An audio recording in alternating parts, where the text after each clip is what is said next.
Very good morning to all of you, my dear aspirants, all my viewers. This is Mr. Vishal this side from Vishal Academy, your ex-RMC teacher.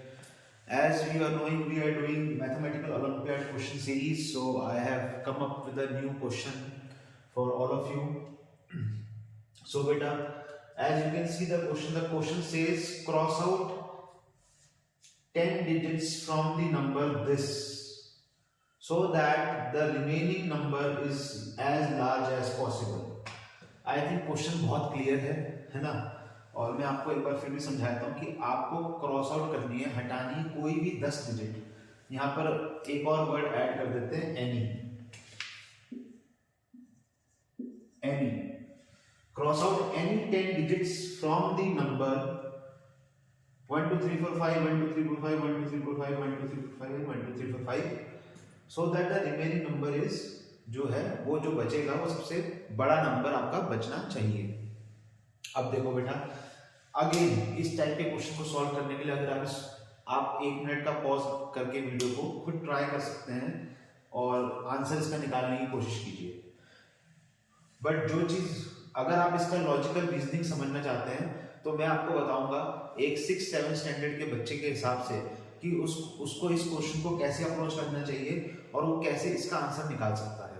Right, so let's यहाँ पर जो है 1 2 3 4 5 का जो है 5 group है। इसका मतलब ये जो टोटल नंबर्स हैं ये टोटल 25 नंबर्स हैं।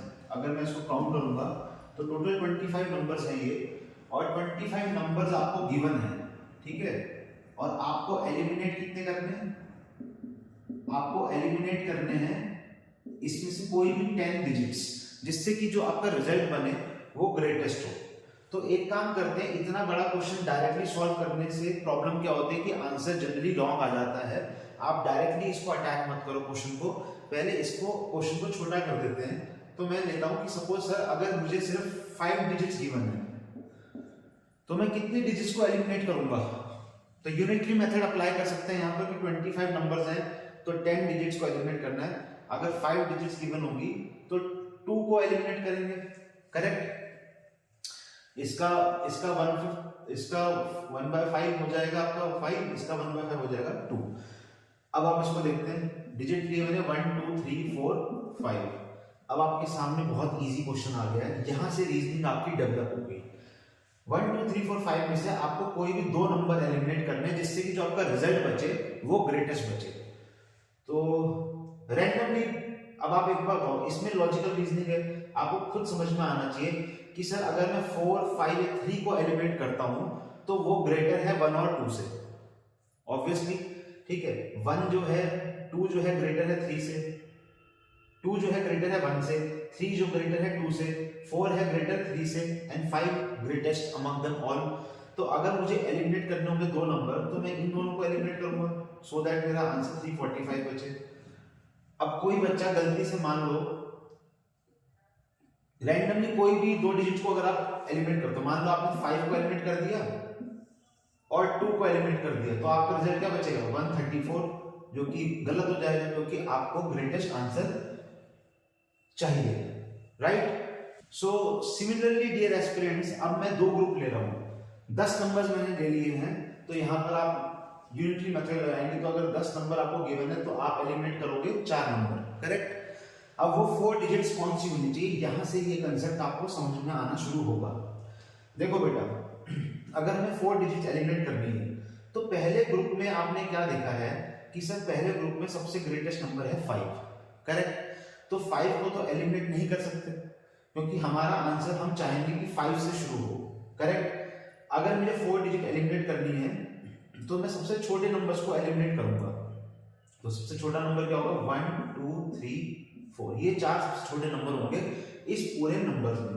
तो हमारा जो रिजल्ट बचेगा वो बचेगा 5 1 2 3 4 5। अगर मैं इसको रुपीस में लिखना चाहूं तो ये कितना हो जाएगा? 5,12,345 रुपीज, राइट। 5,12,345 रुपीज मेरा ये आंसर होगा। अगर मेरा ये आंसर, अगर मुझे ये क्वेश्चन गिवन है 10 डिजिट्स का और मुझे 4 डिजिट्स को एलिमिनेट करना है, तो अभी तक लॉजिकल रीजनिंग डेवलप करी कि सर जब 5 डिजिट थी तो 2 को एलिमिनेट करा, तो स्टार्टिंग में 2 को करा। 10 डिजिट थी सर हमने 4 को एलिमिनेट करा, लेकिन उसमें 5 को एलिमिनेट इसलिए नहीं किया है क्योंकि 5 जो है हमारा ग्रेटेस्ट नंबर है among all the given numbers.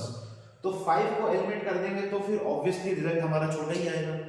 तो यहां से एक रीजनिंग डेवलप हुई है। अंडरस्टूड? Let's proceed further. चलिए आगे बढ़ते हैं। तो अगर हम 3 ग्रुप को लिया है तो 3 ग्रुप में से 15 डिजिट्स हैं और अब मुझे एलिमिनेट करनी पड़ेंगी 6 डिजिट्स, करेक्ट? तो जो हम पुराना पैटर्न फॉलो कर रहे हैं, अगर हम उसको पैटर्न को फॉलो करेंगे तो हमें क्या करना पड़ेगा सर? 6 डिजिट एलिमिनेट करनी है। तो पहली 4 तो सर यही हो जाएंगी, करेक्ट? 1 2 3 4। उसके बाद क्या हमें 5 को एलिमिनेट करना चाहिए? नहीं। अगर आप 5 को एलिमिनेट कर देंगे तो आंसर हमारा 2 या 3 या 4 से शुरू होगा और 2 3 4 तो 5 से छोटे होते हैं। तो हम 5 को कैसे एलिमिनेट कर दें? तो हमें इसको स्किप करना पड़ेगा। तो नेक्स्ट जो और 2 डिजिट्स हैं हम एलिमिनेट करेंगे 1 और 2 को। अब हमारा आंसर आएगा 5 3 4 5 1 2 3 4 5। अगर मैं आपको इसको रुपीस में बताऊं तो ये कितना बनेगा हमारा? ये बनेगा हमारा 53 करोड़ 45 लाख 12,345 रुपीज, करेक्ट? इसके अलावा आप कोई भी 6 डिजिट एलिमिनेट करके देखोगे तो आपको आंसर इससे छोटा ही मिलेगा, करेक्ट? तो यहां से लॉजिकल रीजनिंग डेवलप हुई कि सर जैसे ही हमारा नंबर एलिमिनेशन बड़ा हो रहा है, हम 5 को एलिमिनेट नहीं करेंगे, छोटे नंबर को ही एलिमिनेट करना शुरू करेंगे। अब मैंने 4 ग्रुप ले लिए हैं और 4 ग्रुप में क्या होगा सर? टोटल नंबर्स कितने होंगे हमारे पास? सर हमारे पास टोटल नंबर होंगे 20 और हम एलिमिनेट करेंगे कोई भी 8 डिजिट्स को, ठीक है? ये एक नॉर्मल क्वेश्चन गिवन था तो हमने इसको अपने हिसाब से, अपनी लॉजिकल रीजनिंग्स के हिसाब से मोल्ड कर दिया। ऐसा नहीं है कि सारे रीजनिंग के क्वेश्चन इस तरीके से सॉल्व होंगे। क्वेश्चन टू क्वेश्चन आपको अपनी रीजनिंग को डेवलप करना पड़ेगा और चेंजेस लाने पड़ेंगे। हमें सॉल्यूशन करने के तरीके जो हमारा होगा उसमें हम चेंजेस लेके आएंगे। तो नेक्स्ट जो है, अब सर इस पैटर्न के हिसाब से हमें 8 डिजिट्स को एलिमिनेट करना है। तो 1 2 3 4 को एलिमिनेट किया, 5 को एलिमिनेट नहीं करेंगे। तो नेक्स्ट जो 4 डिजिट्स होंगे वो कौन सी होनी चाहिए सर? 1 2 3 4 यही होनी चाहिए। तभी हमारा जो आंसर है वो 5 5 1 2 3 4 3 4, अच्छा 3 4 5 1 2 3 4 5। तो बेटा आप वीडियो को पॉज करके अब इसका आंसर निकालने की कोशिश कीजिए। हम यहीं पर एलिमिनेट करना शुरू करते हैं। तो आपको पता है सिर्फ 25 डिजिट्स हैं और मुझे 10 डिजिट्स को एलिमिनेट करना है। ये ऑलरेडी यहाँ पर रिटन है, ठीक है? तो हमें 10 डिजिट्स को एलिमिनेट करना है। तो एलिमिनेट करना शुरू करते हैं।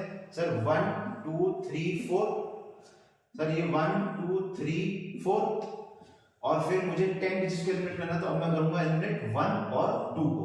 उसी पेयरिंग में हम एलिमिनेशन कर रहे हैं। We are left with the answer. तो मैं अपना आंसर यहाँ लिखने वाला हूँ। जो हमारा ग्रेटेस्ट आंसर बचेगा 5 5 3 4 5 5 5 3 4 5 1 2 3 4 5 1 2 3 4 5। This will be the required answer, correct? और अगर ये क्वेश्चन एग्जाम में आता है तो अगर आप इस तरीके से चीजों को एक्सप्लेन करते हुए अपना आंसर देंगे, then you will score full marks rather than cancelling out directly the 10 numbers and giving the answer. So you need to define the logical reasoning behind it. आपने कैसे सॉल्व किया?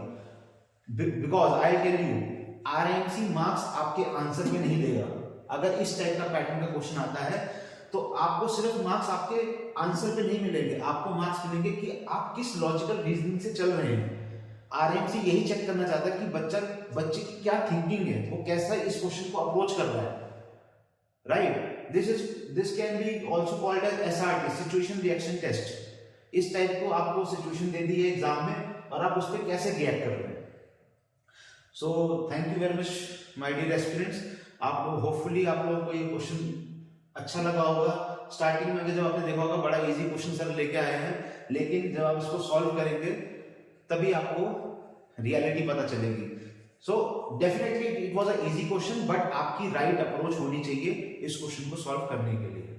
थैंक यू, जय हिंद।